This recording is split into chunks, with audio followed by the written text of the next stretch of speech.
In 1925, the bulldozers stood ready at the gates of one of London's most magnificent estates. 200 acres of manicured gardens, lakes that mirrored palaces, an orangery filled with exotic blooms from across the empire, and 2 grand mansions that had witnessed 3 centuries of British history faced an uncertain fate. The Rothschild dynasty, the most powerful banking family in the world, had decided to sell Gunnersbury Park. Everything that generations had built, collected, and perfected was about to vanish forever, swallowed by the relentless march of suburban development and the construction of modern factories along the new Great West Road. In that moment, no one could predict that this estate would transform from a private paradise into a gift to the people, save by 2 unlikely heroes, the mayors of Ealing and Acton, who saw beyond profit to preservation.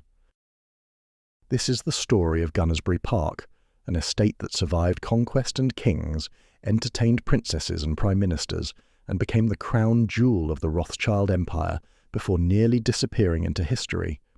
To understand how a simple manor owned by medieval bishops became a symbol of wealth and power that would require the intervention of the Minister of Health himself to save, we must travel back not decades but centuries to a time when this land belonged to a Danish princess and a conquering king. The journey begins in the mists of the 11th century, in a world where Norman invasion loomed and Anglo-Saxon England stood on the brink of transformation.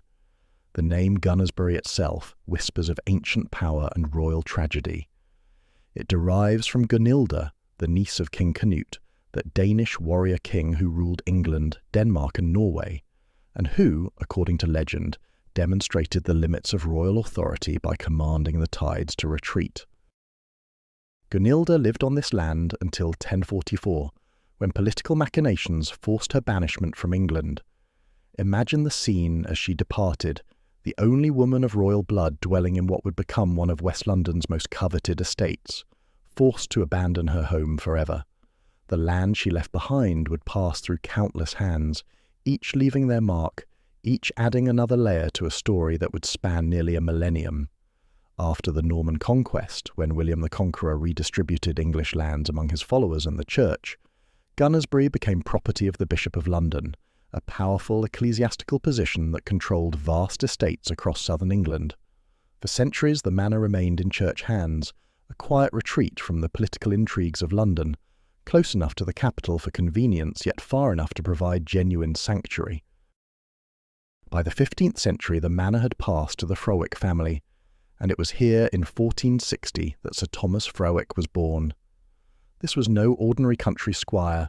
Sir Thomas would rise to become Chief Justice of the Common Pleas, one of the highest legal positions in medieval England, dispensing justice in an age when the Wars of the Roses tore the kingdom apart.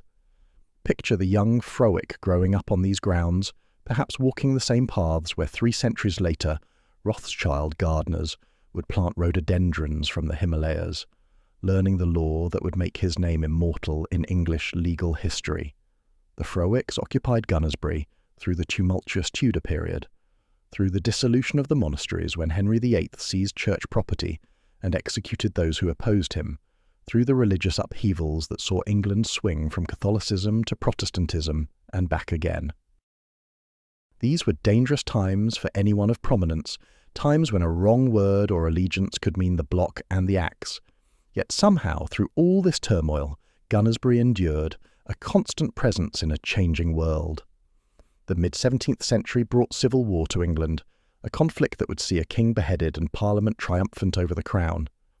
Into this revolutionary moment stepped Sir John Maynard, the man who would transform Gunnersbury from a medieval manor into a classical mansion that would set the architectural standard for generations. Maynard was a fascinating figure, a lawyer and politician who navigated the dangerous waters of Cromwell's protectorate with skill and cunning. While others lost their heads for backing the wrong side, Maynard prospered, accumulating wealth and influence. He acquired Gunnersbury in the 1650s, and in approximately 1663, as the monarchy was restored under Charles II and England began to rebuild after years of conflict, Maynard embarked on an ambitious project that would showcase both his wealth and his refined taste. He commissioned a Palladian mansion, a style then revolutionary in England, modelled on the Villa Badoer in Italy. The architect was John Webb, and this choice reveals everything about Maynard's ambitions and connections. Webb was not merely any architect, he was the pupil and son-in-law of Inigo Jones, the man who had introduced classical architecture to England and designed the Queen's House at Greenwich and the Banqueting House at Whitehall. Jones had died in 1652, but his legacy lived on through Webb, who brought to Gunnersbury all the principles of proportion, symmetry, and classical order that his master had championed. The house that rose from the ground in the early 1660s was unlike anything West London had seen before. Built of brick with stone dressings, it featured a central block with symmetrical wings, tall windows that flooded the interior with light, and a portico supported by classical columns that spoke of Rome and Renaissance Italy rather than medieval England. The proportions followed strict mathematical ratios derived from the architecture of ancient Rome as described by Vitruvius, and interpreted through the lens of Andrea Palladio, the 16th century Italian architect whose 4 books of architecture had become the Bible of classical design. Every element was calculated, from the height of the ceilings to the spacing of the windows, creating a harmony that pleased the eye even as it demonstrated the owner's sophistication and learning. A map of Ealing dated 1777 shows the house in the northeast corner of the park, facing a horseshoe-shaped lake, a picturesque arrangement that combined the formal geometry of the building with the naturalistic landscaping that was beginning to transform English gardens. Maynard had created not just a house but a complete estate, a world unto itself where a man of wealth and position could entertain, contemplate, and enjoy the fruits of his success, far from the noise and disease of London, yet close enough to participate in the political and commercial life of the capital. But even the grandest houses change hands, and fortunes rise and fall. In 1739 the house was purchased from Maynard's great-grandson John Hobart, the first Earl of Buckinghamshire, by Henry Furness, a wealthy merchant and Member of Parliament, who represented the new commercial class that was transforming England from an agricultural nation into a mercantile, and soon industrial power.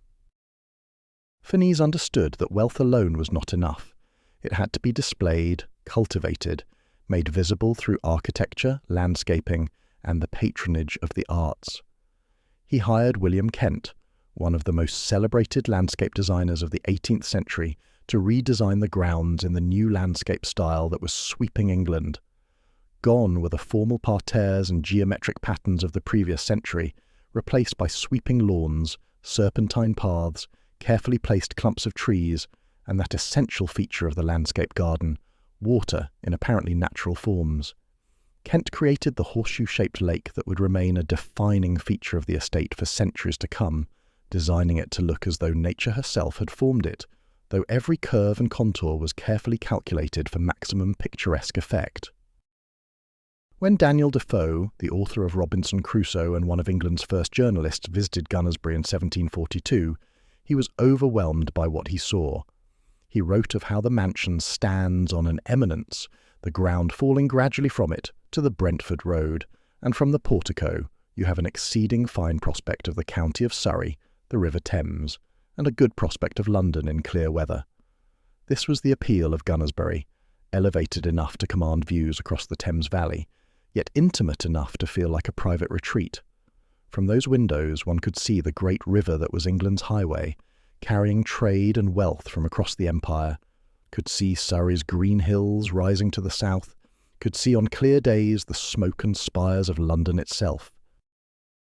To stand on that portico was to survey a world that was rapidly changing, where commerce and industry were creating fortunes that would have astounded medieval kings, where the wealth of empire was flowing into England and transforming it into the greatest power on earth.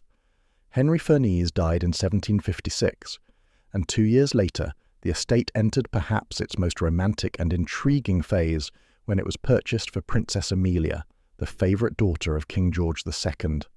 Amelia's story is one of thwarted love and consolation in gardens. As a young woman, plans had been made for her to marry Prince Frederick of Prussia, who would later become Frederick the Great, one of the most brilliant military commanders and enlightened despots of the 18th century. But the marriage negotiations collapsed, the reasons lost to history, but perhaps involving the complex web of European dynastic politics and religious differences that made every royal marriage a matter of state rather than heart. Amelia never married, and when her father George II died in 1760, she lost her apartments at St James's Palace. For the new king, her nephew George III needed those rooms for his own growing family. At the age of 50, Amelia found herself without a permanent London residence and turned to Gunnersbury as her refuge and playground. She took a house in Hanover Square for the London season, but used Gunnersbury House and estate as a country summer retreat. And there, that odd and hearty lady, as she was described by contemporaries, created a world that became famous throughout London society.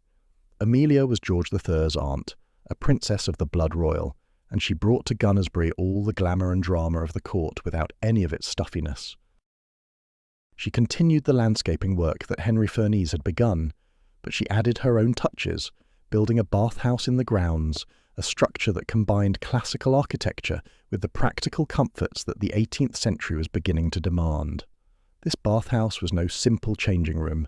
It was an elaborate pavilion where guests could bathe in water drawn from the estate's springs, enjoying a luxury that most Londoners could scarcely imagine in an age when regular bathing was considered eccentric at best and dangerous at worst.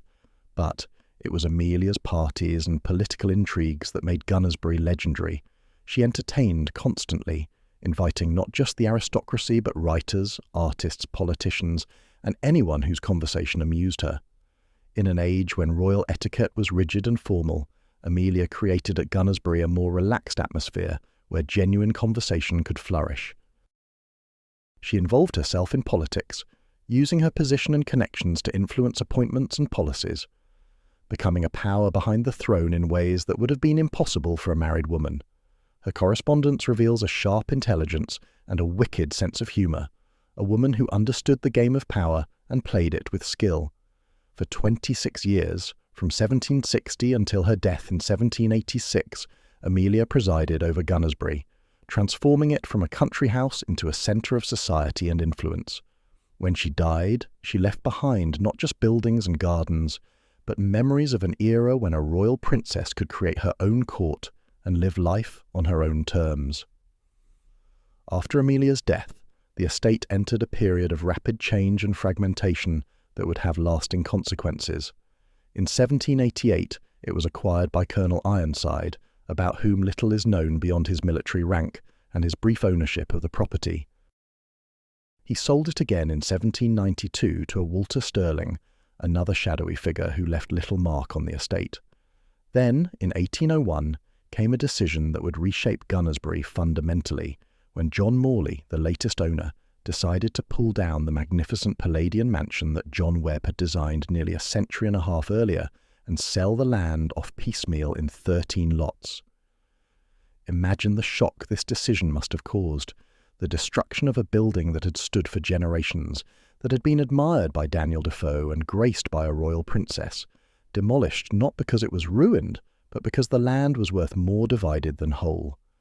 The old house occupying Lot 2 was torn down, its bricks and timbers sold off, its classical proportions and harmonious spaces erased from the landscape forever. The 13 lots were eventually acquired by only 2 buyers, Alexander Copland, who purchased 10 lots in 1802 and a further 2 in 1806, securing 76 acres or 30 hectares, most of the original grounds, and Stephen Cosser, who bought Lot 1 in 1802, before selling it to Major Alexander Morrison in 1807. 2 separate estates were then established on the ruins of the old, each with its own new house, and it is these 2 buildings that survive today as the large and small mansions of Gunnersbury Park. Copland was a builder and business partner of Henry Holland, one of the leading architects of the late Georgian period, famous for his elegant neoclassical designs and his work on Carlton House for the Prince of Wales. The house Copland built, known as the Large Mansion, was designed in the fashionable Regency style, with stuccoed walls, large windows, and refined proportions that echoed the classical tradition, but with a lighter, more delicate touch than the heavy Palladianism of the previous century. The house was oriented to take maximum advantage of the views, with reception rooms on the south and east sides, overlooking the Horseshoe Lake and the parkland beyond. Inside, the layout followed the standard pattern of the period, with a central entrance hall leading to a series of interconnected reception rooms, a grand staircase ascending to the bedroom floors, and service areas discreetly hidden away where the army of servants required to run such an establishment could work unseen by the family and their guests. The small mansion was built virtually alongside in around 1806 to 1809, the builders evidently recognizing the suitability of the position, an elevated terrace overlooking the horseshoe lake near where the original mansion had stood. This house was smaller, as its name suggests, but no less elegant, built in the same Regency style with similar attention to proportion and detail. That two substantial houses could be built so close together speaks to the size and value of the original estate, and to the demand among the newly wealthy for country properties within easy reach of London.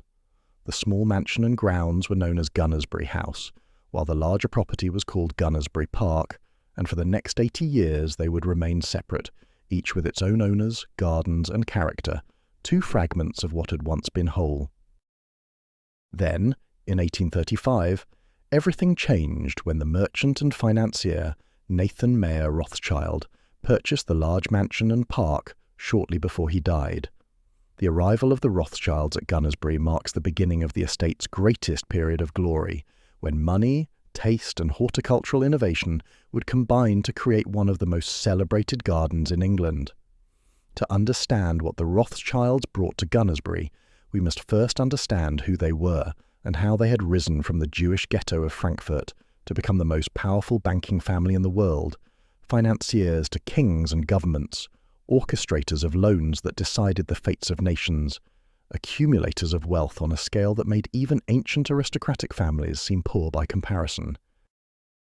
The Rothschild story begins with Meyer Amschel Rothschild, born in 1744 in the Judengasse, the Jewish quarter of Frankfurt, where Jews were forced to live in crowded, unsanitary conditions, restricted in their movements and occupations, barely tolerated by the Christian society around them.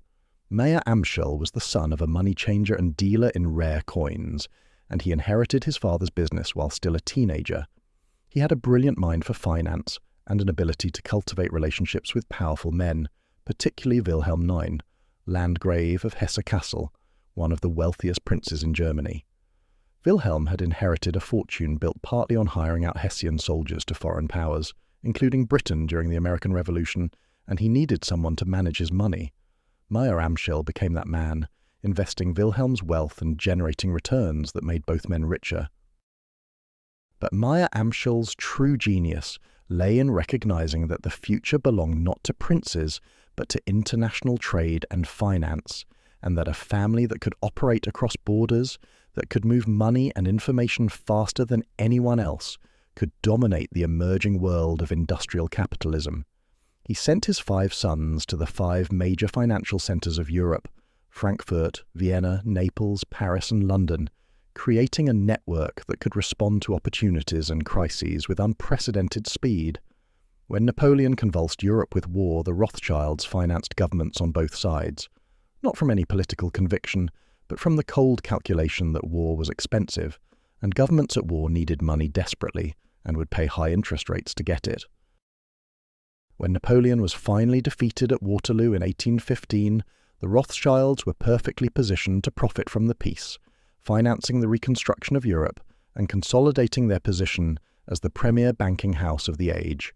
It was Nathan Mayer Rothschild, the 3rd son, who established the London branch of the family bank and who would purchase Gunnersbury 20 years later.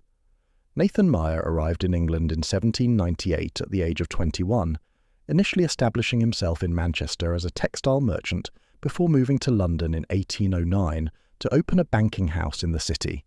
He was a formidable figure, physically imposing, intellectually brilliant, and absolutely ruthless in business. He understood that information was power and established a private courier network that could move news across Europe faster than any government.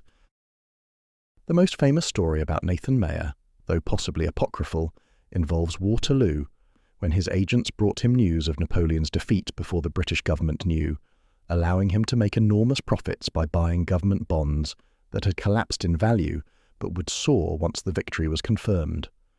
Whether true or not, the story captured a truth about the Rothschilds, They were always one step ahead, always better informed, always ready to exploit opportunities that others didn't even know existed. By the 1830s, Nathan Mayer Rothschild was one of the richest men in England, probably in the world, with a fortune estimated at between £3 and £5 million sterling, equivalent to billions in today's money, more wealth than most countries possessed in their entire treasuries. He had financed the British government during the Napoleonic Wars, had arranged loans for Prussia, Austria, Russia and France, had invested in railways, mines and industries across Europe. He had achieved something remarkable for a Jew in early 19th century England: acceptance, not complete acceptance, for anti-Semitism remained endemic, but enough that he could buy a country estate and move in society in ways that would have been unthinkable for his father. When he purchased Gunnersbury Park in 1835, he was making a statement that the Rothschilds had arrived, that they were here to stay, that they could buy and own and enjoy the same privileges as the old aristocracy. Nathan Mayer died later that same year, never having the chance to truly enjoy his new estate, but his widow Hannah and his sons, particularly Lionel Nathan Rothschild, would carry on his vision. The family kept the large mansion and began the process of transforming the grounds into something magnificent, but they also had their eyes on the small mansion next door, the missing piece that would restore the estate to something approaching its original size. That opportunity came in 1889, when the Rothschilds acquired the small mansion and its grounds from the Thomas Farmer family, who had owned it since 1828, finally reuniting the original estate after 88 years of separation. The man who oversaw this reunification and the subsequent transformation of Gunnersbury into a horticultural paradise was Leopold de Rothschild, Nathan Mayer's grandson, born in 1845 into unimaginable wealth and privilege, but also into a family that demanded excellence and achievement. Leopold was educated at Cambridge, collected art, bred racehorses that won the Derby and the Grand National, and served as a director of the Bank of England, the ultimate symbol of establishment acceptance. But his great passion was gardening, not the formal parterres and topiary of earlier centuries, but the new style of woodland gardening that was revolutionizing horticulture across Europe. This style relied heavily on new plants from Asia, particularly rhododendrons, azaleas, camellias and magnolias that were being discovered by plant hunters in the Himalayas, China, Japan and Southeast Asia, and introduced to European gardens for the first time. These plants thrived in the acidic soil and dappled shade of woodland settings and produced flowers of such size and colour that they seemed almost unreal to Victorian eyes accustomed to more modest native flora. Leopold extended Gunnersbury further, acquiring most of the old Brentford Common field to the west, as well as land to the north, expanding the estate to approximately 200 acres. An old clay pit in the southwest called Cole's Hole was landscaped to become the Potomac Lake, and the tile kiln beside it was modified to become a boathouse disguised as a Gothic folly, a picturesque ruin that looked as though it had stood for centuries, though it was entirely artificial.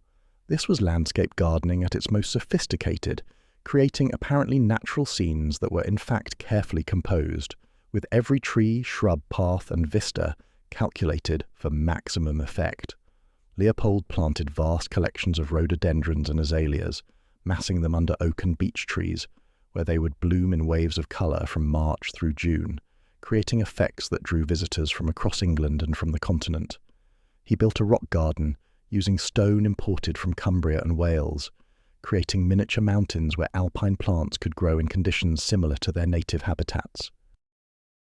And he created one of the earliest Japanese gardens in England, responding to the craze for all things Japanese that had seized Britain after Japan opened to Western trade in the 1850s. This Japanese garden was not merely decorative, but reflected a serious engagement with Japanese aesthetic principles, the use of water, stone, and carefully pruned plants to create contemplative spaces that evoked natural landscapes in miniature. There were bridges, stone lanterns, a tea house, and plantings of Japanese maples, bamboo, and flowering cherries, all arranged according to principles that Leopold had studied from books and from conversations with Japanese gardeners working in England. The garden became famous, featured in horticultural journals, and visited by garden enthusiasts who came to marvel at how successfully Leopold had recreated a distinctly foreign aesthetic in the English countryside. But Leopold was not content with exotic innovations alone. He also maintained and enhanced more traditional features.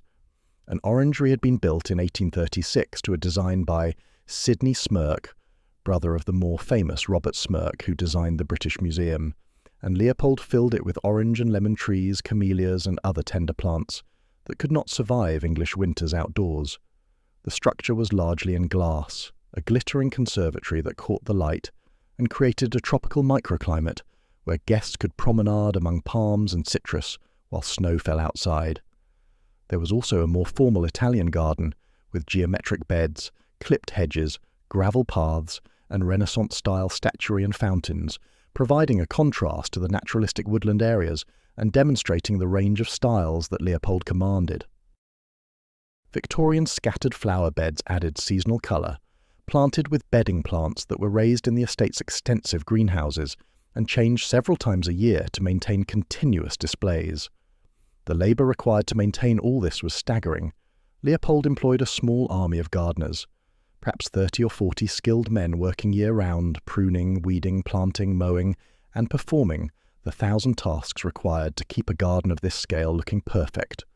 There were head gardeners who had trained at the greatest gardens in England and Scotland, specialist growers who propagated rare plants, labourers who did the heavy work of moving soil and stone, and apprentices learning the craft.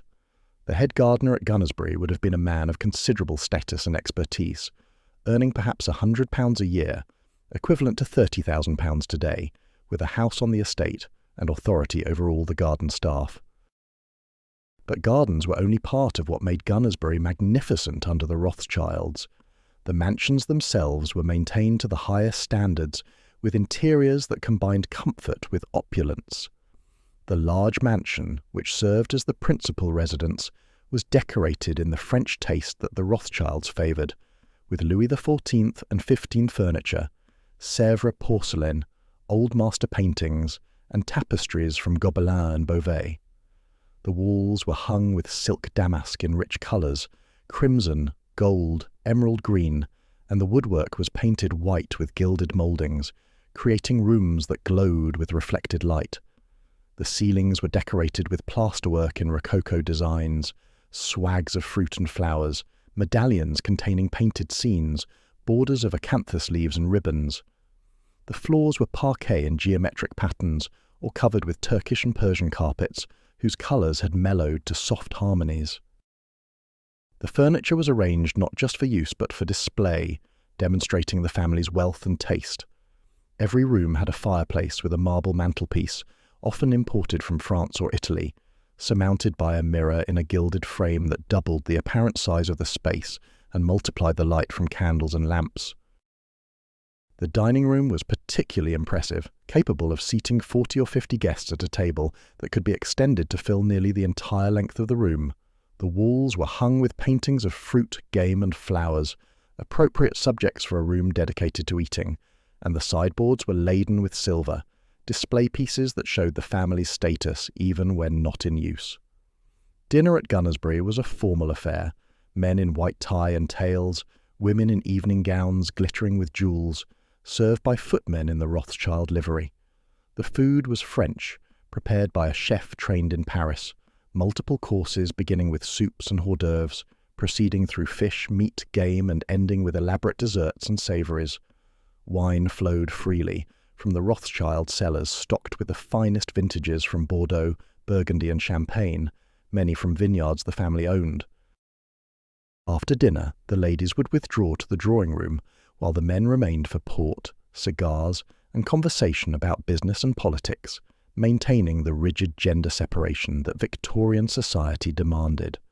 The drawing-room where the ladies gathered was the most feminine space in the house, decorated in lighter colours, pale blues and pinks, with delicate furniture, comfortable sofas and chairs upholstered in silk, and tables holding albums of photographs and watercolours, books of poetry, and the paraphernalia of polite accomplishments. Here the conversation would turn to families, fashions, charity work, and the intrigues of society. who was marrying whom, who had been received at court, whose daughter had made a brilliant match. Later, when the men rejoined them, there might be music, for the drawing room contained a grand piano, and talented guests were expected to perform, or cards, or simply more conversation, as the evening wound down toward midnight, and carriages were called to carry guests back to London or to other country houses in the area. Life at Gunnersbury followed the rhythms of the aristocratic year: winter in London, spring and autumn at the country estate, summer travelling to Europe or to Scotland for the shooting season. When in residence, the Rothschilds lived with a level of comfort and service that few could match. They employed between 30 and 60 servants, an entire hierarchy beginning with the butler who supervised the male staff and the housekeeper who managed the maids. Below them were footmen in livery who served at table and answered doors, valets and ladies' maids who attended to the personal needs of the family, housemaids who cleaned the rooms, laundry maids who washed and ironed the endless mountains of linens, kitchen maids who assisted the cook, scullery maids who scrubbed pots and pans, and a still-room maid who made preserves and cakes. Outside were coachmen and grooms for the stables, gamekeepers for the shooting, and the small army of gardeners already mentioned. Each had their place in a rigid hierarchy, each knew their duties exactly, and the household ran with the precision of clockwork, invisible to the family whose comfort depended on this labour. Leopold de Rothschild and his wife Marie Perugia, whom he married in 1881, used Gunnersbury not just as a private retreat but as a centre of hospitality and display. They entertained constantly, giving weekend house parties where guests would arrive on Friday afternoon and depart on Monday morning, filling the time with country pursuits like walking in the gardens, croquet on the lawn, and elaborate meals. There were larger events too, garden parties in summer when hundreds of guests would stroll through the grounds, admiring the rhododendrons and the Italian garden, taking tea in marquees set up on the lawns, and perhaps touring the greenhouses to see the exotic plants. In winter there were shooting parties, though Gunnersbury was not primarily a sporting estate, and dinners where the guest lists read like a who's who of British and European society. The Rothschilds moved easily between the worlds of finance, politics and society, entertaining cabinet ministers, members of parliament, foreign ambassadors, and fellow financiers, using these social occasions to cement relationships and discuss business in informal settings where deals could be sketched and alliances formed. Edward VII, when Prince of Wales, was a friend of the Rothschilds and visited several of their estates, though whether he came to Gunnersbury specifically is not recorded in the sources available. But many other notables certainly did, politicians like Gladstone and Disraeli, both of whom had complex relationships with the Rothschilds, writers and artists whose work the family patronised, scientists and scholars, for the Rothschilds were serious collectors and supporters of learning. The conversation at a Rothschild dinner table ranged widely, from politics and finance to art, music, literature, science and travel, for these were cultivated people who took their responsibilities as members of the elite seriously, and who understood that wealth brought obligations as well as privileges. But even as Gunnersbury reached its apogee under Leopold de Rothschild in the late 19th and early 20th centuries, forces were gathering that would make such places unsustainable. The First World War shattered the old certainties of European society, killed millions of young men from families that had thought themselves immune to such catastrophes, and ushered in an age of social upheaval and economic transformation. Britain emerged from the war victorious but exhausted, its economy burdened by massive debts, its empire beginning to crack, its social structure challenged by labour unrest and the rise of socialism. The old aristocratic families found themselves facing punitive taxation, inheritance taxes that could claim 40, 50, even 60% of an estate when the owner died, forcing the sale of land, houses and treasures to pay the bills. Country houses that had been maintained for centuries were closed, abandoned, demolished, the families that owned them unable or unwilling to bear the costs. The Rothschilds were not aristocrats by birth, but they lived like aristocrats and faced the same pressures. Leopold de Rothschild died on May 29, 1917, in the midst of the war at the age of 71, and though his death was from natural causes, unrelated to the conflict, it marked a symbolic end to an era. His wife Marie, now widowed, and his son Lionel Nathan de Rothschild, who inherited the estate, faced a difficult decision about Gunnersbury's future.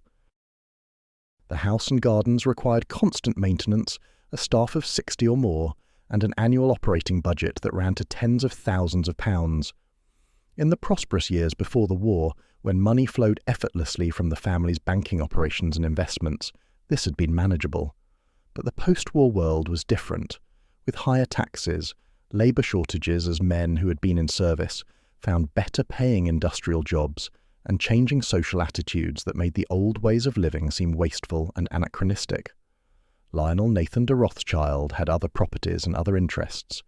In 1919 he had purchased Exbury House in Hampshire, on the banks of the Beaulieu River near the English Channel, and he was investing heavily in creating a woodland garden there that would eventually become one of the finest in England and remains a tourist attraction to this day. Exbury offered him everything he wanted from a country estate, privacy, natural beauty, and the opportunity to indulge his passion for rhododendrons and azaleas on an even larger scale than at Gunnersbury. Gunnersbury, by contrast, was becoming problematic, too close to London, which was expanding rapidly, surrounded by development, and no longer feeling like a rural retreat. The construction of the Great West Road immediately south of the estate, begun in 1920 and completed in 1925, brought modernity literally to Gunnersbury's doorstep. This was one of Britain's first major arterial roads, designed for high-speed motor traffic, and along its route factories and businesses were springing up, attracted by good transport links and proximity to London. The stretch of the Great West Road nearest Gunnersbury became known as the Golden Mile, for the Art Deco factories that lined it, architectural gems in their own right, but hardly the bucolic landscape that the Rothschilds had enjoyed. Following the war, there was enormous demand for housing land, as returning soldiers needed homes, and the government promised to build homes fit for heroes. Developers eyed the large estates around London hungrily, knowing that land that had been parkland and gardens could be sold for housing and generate enormous profits.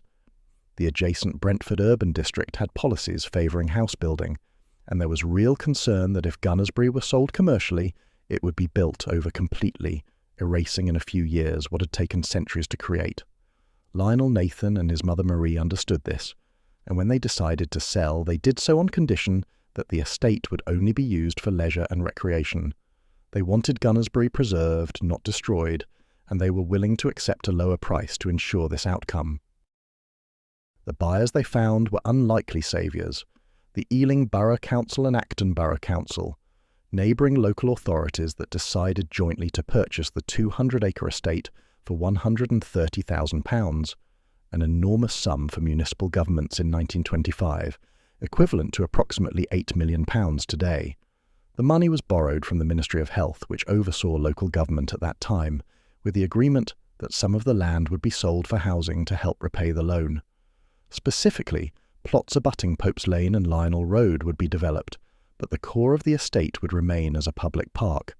The decision to buy was controversial, particularly in Ealing, where ratepayers complained loudly about the burden on their rate bills and questioned whether another park was necessary when Ealing already had the Common and several other parks, not to mention Kew Gardens nearby.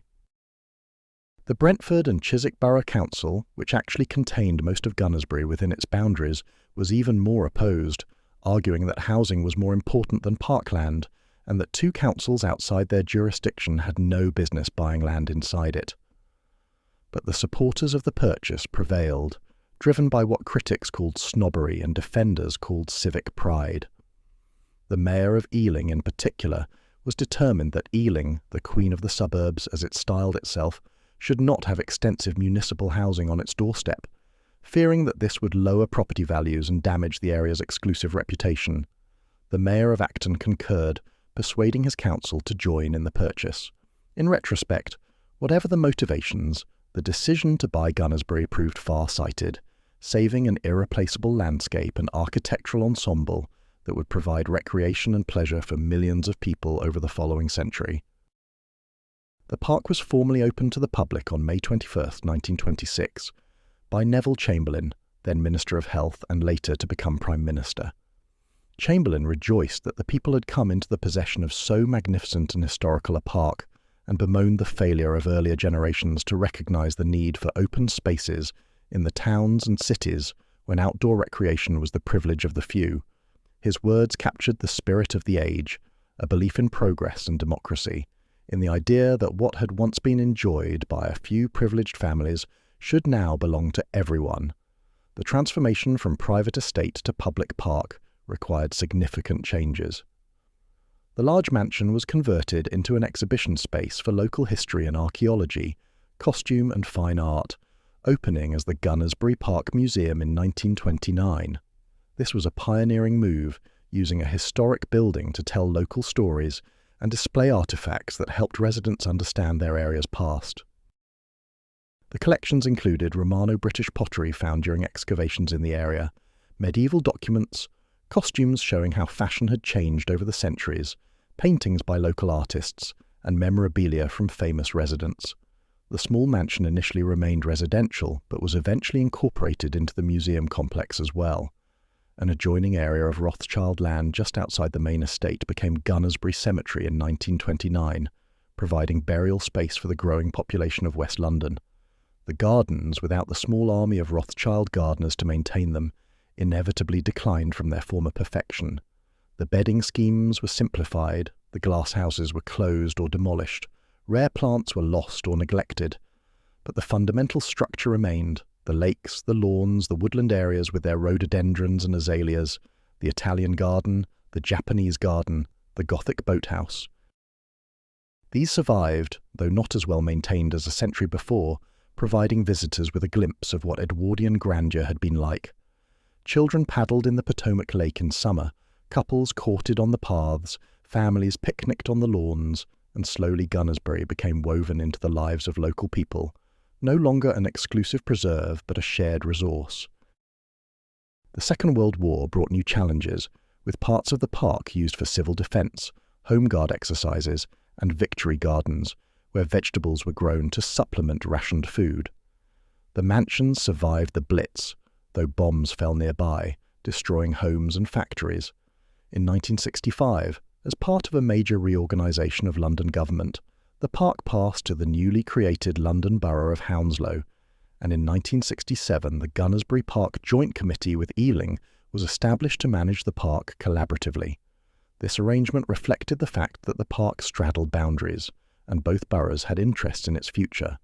By the late 20th century, Gunnersbury was showing its age. The buildings needed major repairs, the gardens had become overgrown and neglected in places, and the museum displays seemed dated. In 1985, there was even discussion of demolition, the moment referenced in the opening of this narrative when bulldozers stood ready to erase what the Rothschilds had built. Fortunately, reason and historical awareness prevailed, and instead a long campaign began to secure funding for proper restoration. This culminated in a £50 million 4-year restoration project supported by the Heritage Lottery Fund, Ealing Council, Hounslow Council, and English Heritage, which was completed in June 2018 with the reopening of the large mansion. The restoration was comprehensive, repairing the fabric of the buildings, restoring historic decorative schemes based on paint analysis and archival research, conserving the museum collections, and improving access with new facilities including a cafe and education spaces. The gardens also benefited, with the Italian garden restored to something approaching its Victorian splendour, the Japanese garden replanted, and improvements to paths, drainage and plantings throughout the park. The reopening in 2018 marked a new chapter for Gunnersbury, once again a place of beauty and learning, but now accessible to everyone rather than just a privileged few. The museum's new displays tell the story of the park and the people who shaped it, from Gunylda in the 11th century through the Rothschilds to the present day. Visitors can tour the restored Long Gallery with its ornate plasterwork and period furnishings, explore the collections of local history, and wander through gardens that still contain plants from Leopold de Rothschild's time. The park remains hugely popular, used for everything from formal events and weddings to casual recreation, dog walking, jogging, and simply escaping the city for a few hours. In July 2024, in a charming innovation, 2 Cunnacoon pigs were introduced to graze in parts of the park, maintaining shrubs and keeping the grass short in areas difficult to mow mechanically, marking the first time in the park's recorded history that pigs were allowed to graze on the land, a return to agricultural practices that would have been familiar in medieval times. Gunnersbury has also found a place in popular culture, adding another layer to its rich history. The large mansion appeared in the climax of the 1951 Ealing Studios comedy The Lavender Hill Mob, standing in for a police exhibition venue, its elegant facade instantly recognisable to film buffs. In 1991, the London indie band The Hit Parade released a single titled In Gunnersbury Park, a melancholic song about a failing relationship that used the park as a metaphor for lost love and fading memories. More recently, in 2020, Gunnersbury Park and its museum served as the location for the music video of Liam Gallagher's single Once, introducing the park to a new generation and cementing its status as a cultural landmark as well as a historical one. Standing in Gunnersbury Park today, surrounded by families and joggers and children feeding ducks, it is easy to forget how close this place came to destruction, how easily it could have been buried under suburban housing or industrial estates. The survival of Gunnersbury is a testament to the vision of those who recognised that some things are more valuable than profit, that beauty and history and shared space matter in ways that cannot be measured in pounds and pence.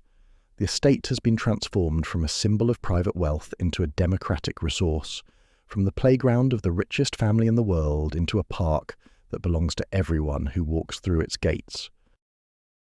Yet something of the Rothschild spirit endures, in the magnificent trees they planted, in the layout of the gardens they created, in the elegant proportions of the buildings they maintained. Gunnersbury is a palimpsest, layers of history written one over another but never completely erased, each generation adding something while preserving what came before. The story of Gunnersbury speaks to larger themes about wealth, power and cultural heritage. The great fortunes of the 19th century, whether built on finance like the Rothschilds or industry like the American robber barons, created extraordinary opportunities for architectural and horticultural achievement. Men with effectively unlimited resources could indulge their tastes, hire the best architects and gardeners, import materials from around the world, and create estates that functioned as complete worlds unto themselves. But those same fortunes proved ephemeral, unable to survive the taxation, social change, and economic upheaval of the 20th century. The houses and gardens they created have survived, where they have survived, not through continued private ownership, but through conversion to new uses, museums, parks, hotels, conference centres, places that serve public rather than private functions. This transformation reflects a fundamental shift in how we think about beauty and access. Princess Amelia's parties at Gunnersbury were exclusive affairs, limited to those of proper birth and social standing. The Rothschild gatherings were somewhat broader, but still restricted to the elite.